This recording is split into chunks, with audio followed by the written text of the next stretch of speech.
Fala galera, tudo bem com vocês? Boa, sejam bem-vindos a mais um dia da nossa leitura bíblica em um ano. Estamos hoje na nossa 17ª semana, quinto dia, quinto dia da 17ª semana. E hoje nós vamos ler Ruth 1, Ruth 2 e também Atos capítulo 28. Glória a Deus, eu já peço perdão aí pela voz, galera, se vocês perceberem uma voz um pouco gripada aí, é isso aí, estamos um pouquinho gripados aqui em casa, então aproveita e ora por nós aí, mas desculpa aí pela voz, se você perceber um pouquinho de fanho e coisas assim, é por isso, mas logo passa, graças ao nosso Deus, beleza?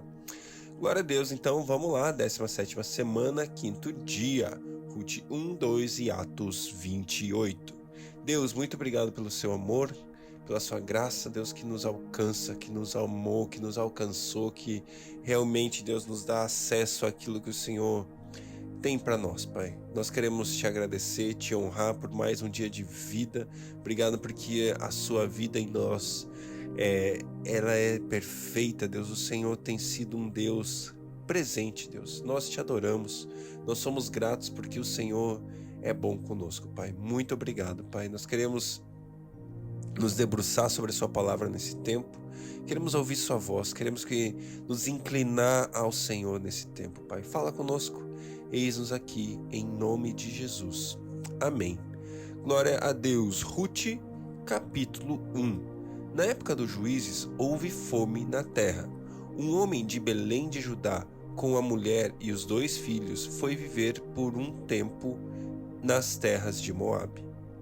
O homem chamava-se Elimeleque. Sua mulher Noemi e seus 2 filhos Malom e Quilion eram efrateus de Belém de Judá. Chegaram a Moabe e lá ficaram. Morreu Elimeleque, marido de Noemi, e ela ficou sozinha com seus 2 filhos.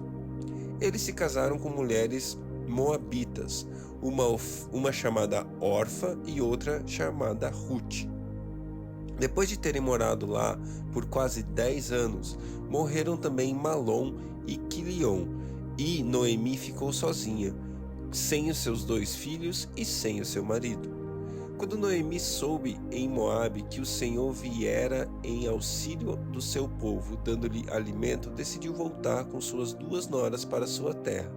Assim, ela, com as 2 noras, partiu do lugar onde tinha morado. Enquanto voltavam para a terra de Judá, disse-lhe Noemi: Vão, retornem para a casa de suas mães, que o Senhor seja leal com vocês, como vocês foram leais com os falecidos e comigo. O Senhor conceda que cada uma de vocês encontre segurança no lar do outro marido. Então deu-lhes beijos de despedida, mas elas começaram a chorar alto e lhe disseram: Não, voltaremos com você para junto do seu povo. Disse, porém, Noemi: Voltem, minhas filhas, porque viriam comigo? Poderia eu ainda ter filhos que viessem a ser seus maridos? Voltem, minhas filhas, vão, estou velha demais para ter outro marido.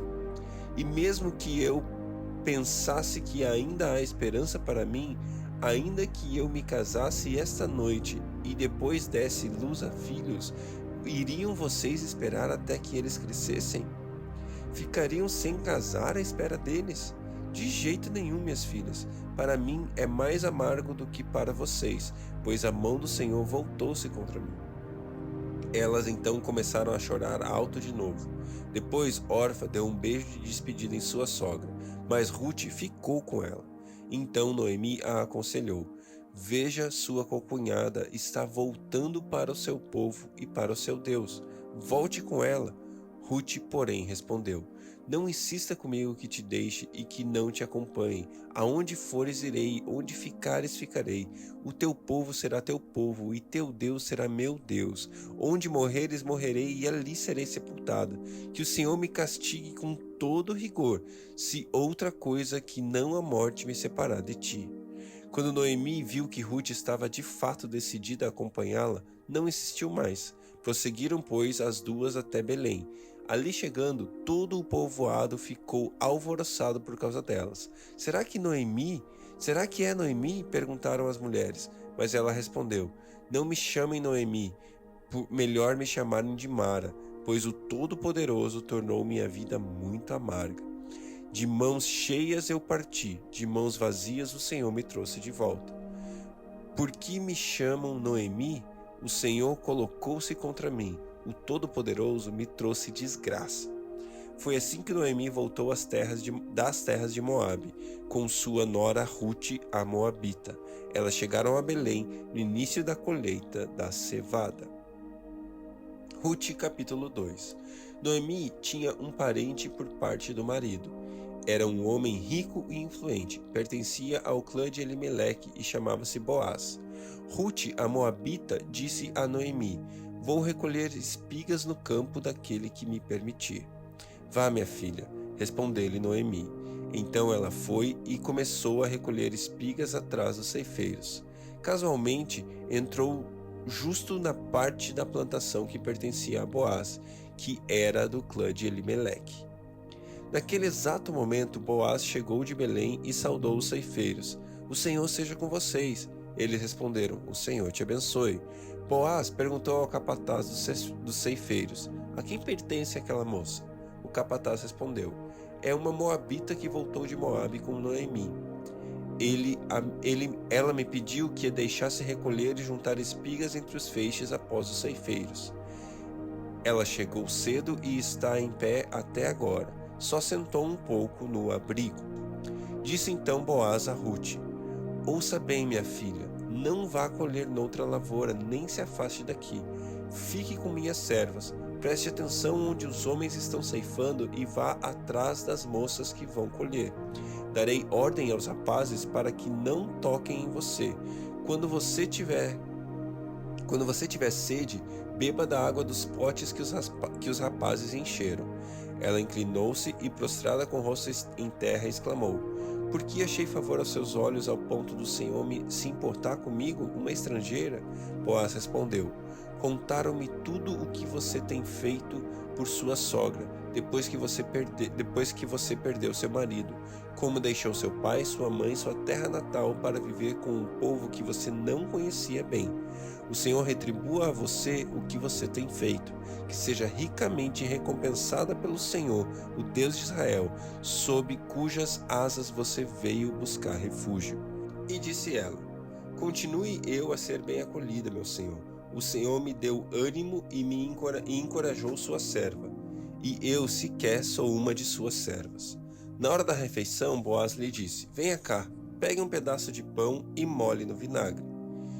Quando ela se sentou junto aos ceifeiros, Boaz lhe ofereceu grãos tostados.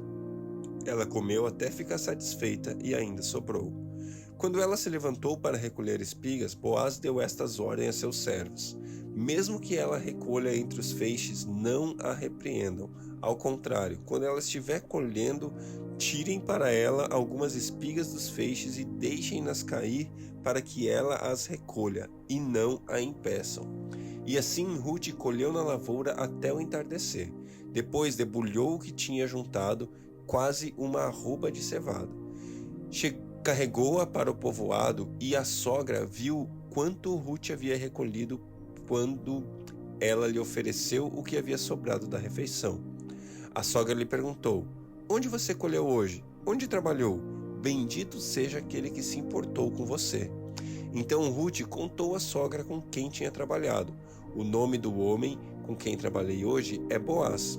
Noemi exclamou: Seja ele abençoado pelo Senhor, que não deixa de ser leal e bondoso com os vivos e com os mortos. E acrescentou: Aquele homem é nosso parente, é um dos nossos resgatadores.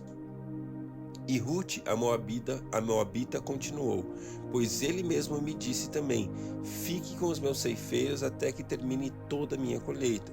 Então Noemi aconselhou a sua nora Rute: É melhor mesmo você ir com as servas dele, minha filha. Noutra lavoura poderiam molestá-la. Assim, Rute ficou com as servas de Boaz para recolher espigas até acabarem as colheitas de cevada e de trigo, e continuou morando com a sua sogra. Glória a Deus. Atos, capítulo 28. Uma vez em terra, descobrimos que a ilha se chamava Malta. Os habitantes da ilha mostraram extraordinária bondade para conosco. Fizeram uma fogueira e receberam bem a todos nós, pois estava chovendo e fazia frio. Paulo ajuntou um monte de gravetos. Quando os colocava no fogo, uma víbora, fugindo do calor, prendeu-se à sua mão. Quando os habitantes da ilha viram a cobra agarrada à mão de Paulo, disseram uns aos outros: certamente esse homem é assassino, pois, tendo escapado do mar, a justiça não lhe permite viver. Mas Paulo, sacudindo a cobra no fogo, não sofreu mal nenhum. Eles, porém, esperavam que ele começasse a inchar ou que caísse morto de repente, mas tendo esperado muito tempo e vendo que nada de estranho lhe sucedia, mudaram de ideia e passaram a dizer que ele era um deus. Próximo dali havia uma propriedade pertencente a Públio, o homem principal da ilha. Ele os convidou a ficar em sua casa, e por 3 dias bondosamente os recebeu e os hospedou. Seu pai estava doente, acamado, sofrendo de febre e desenteria. Paulo entrou para vê-lo e, depois de orar, impôs-lhes as mãos e lhe curou. Tendo acontecido isso, os outros doentes da ilha vieram e foram curados. Eles nos prestaram muitas honras e, quando estávamos para embarcar, forneceram-nos o suprimento que necessitávamos. Passados 3 meses, embarcamos num navio que tinha passado o inverno na ilha. Era um navio alexandrino, que tinha por emblema os deuses gêmeos Castor e Pólux. Aportando em Siracusa, ficamos ali 3 dias. Dali partimos e chegamos a Régio. No dia seguinte, soprando o vento sul, prosseguimos, chegando a Puteoli no segundo dia. Ali encontramos alguns irmãos que nos convidaram a passar uma semana com eles, e depois fomos para Roma. Os irmãos dali tinham ouvido falar que estávamos chegando e vieram até a praça de Ápio e a 3 vendas para nos encontrar. Vendo-os, Paulo deu graças a Deus e sentiu-se encorajado. Quando chegamos a Roma, Paulo recebeu permissão para morar por conta própria, sob a custódia de um soldado. 3 dias depois, ele convocou os líderes dos judeus. Quando estes se reuniram, Paulo lhes disse: meus irmãos, embora eu não tenha feito nada contra o nosso povo, nem contra os costumes dos nossos antepassados, fui preso em Jerusalém e entregue aos romanos.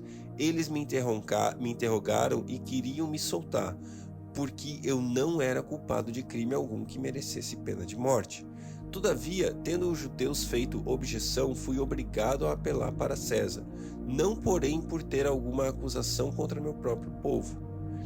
Por essa razão, pedi para vê-los e conversar com vocês. Por causa da esperança de Israel é que estou preso com estas algemas. Eles responderam: não recebemos nenhuma carta da Judéia a seu respeito, e nenhum dos irmãos que vieram de lá relatou ou disse qualquer coisa de mal contra você. Todavia queremos ouvir da sua parte o que você pensa, pois sabemos que por todo lugar há gente falando contra esta seita. Assim, combinaram encontrar-se com Paulo no dia determinado, indo em grupo ainda mais numeroso ao lugar onde ele estava.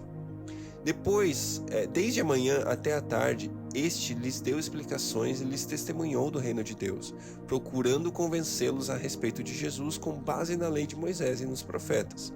Alguns foram convencidos pelo que ele dizia, mas outros não creram, discordaram entre si e começaram a ir embora. Depois de Paulo ter feito essa declaração final, bem que o Espírito Santo falou aos seus antepassados por meio do profeta Isaías: vá a este povo e diga: ainda que estejam sempre ouvindo, vocês nunca entenderão, ainda que estejam sempre vendo, jamais perceberão, pois o coração deste povo se tornou insensível, de má vontade, ouviram com os ouvidos e fecharam os olhos. Se assim não fosse, poderiam ver com os olhos, ouvir com os ouvidos e entender com o coração e se converter, e eu os curaria. Portanto, quero que saibam que esta salvação de Deus é enviada aos gentios. Eles a ouvirão. Depois que ele disse isso, os judeus se retiraram, discutindo intensamente entre si. Por 2 anos inteiros, Paulo permaneceu na casa que havia alugado e recebia a todos que iam vê-lo. Pregava o reino de Deus e ensinava a respeito do Senhor Jesus Cristo abertamente, sem impedimento algum. Glória a Deus pela sua palavra, glória a Deus pelo ensinamento que nós temos aqui. Que eu e você possamos ser fiéis a cada dia, mantendo nosso coração no Senhor, continuando pregando apesar das circunstâncias, assim como a gente viu na vida de Paulo, assim como a gente viu na igreja de Atos, essa igreja que focou em pregar Jesus, o caminho. Eu amo quando eles falam aqueles que eram do caminho, eles eram diferentes, eles tinham um padrão de vida diferente, eles eram vistos de maneira diferente, eles viviam de uma maneira diferente. Eu e você devemos ser como a igreja de Atos, eu e você devemos ser como os nossos irmãos da igreja primitiva, que viviam de uma maneira diferente, que falavam de Jesus sem medo, que ousavam em fé, oravam, manifestavam cura, manifestavam o poder de Deus. Aquilo que eles viviam é o início da igreja. Hoje eu e você somos continuidade disso. Existe uma historinha de Atos 29, que é o Atos, a história que eu e você estamos escrevendo hoje. O livro de Atos está acabando aqui, mas os atos do Espírito Santo através das vidas daqueles que são os discípulos de Jesus continuam acontecendo hoje. O que eu e você vamos fazer? O que eu e você vamos exercer? Qual é a fé que eu e você vamos exercer? Vamos viver uma fé morna, uma fé branda, uma fé sem ação, ou nós vamos agir em direção àquilo que o Pai tem para mim e para você? Aquilo que a igreja de Atos viveu é a igreja que eu e você podemos viver, são as coisas que eu e você podemos e devemos viver como igreja. Eu quero encorajar você, sabe, dê um passo além em fé, dê um passo novo em fé e haja em direção àquilo que o Espírito Santo tem para mim e para você. Que Deus abençoe a sua vida e nos vemos amanhã.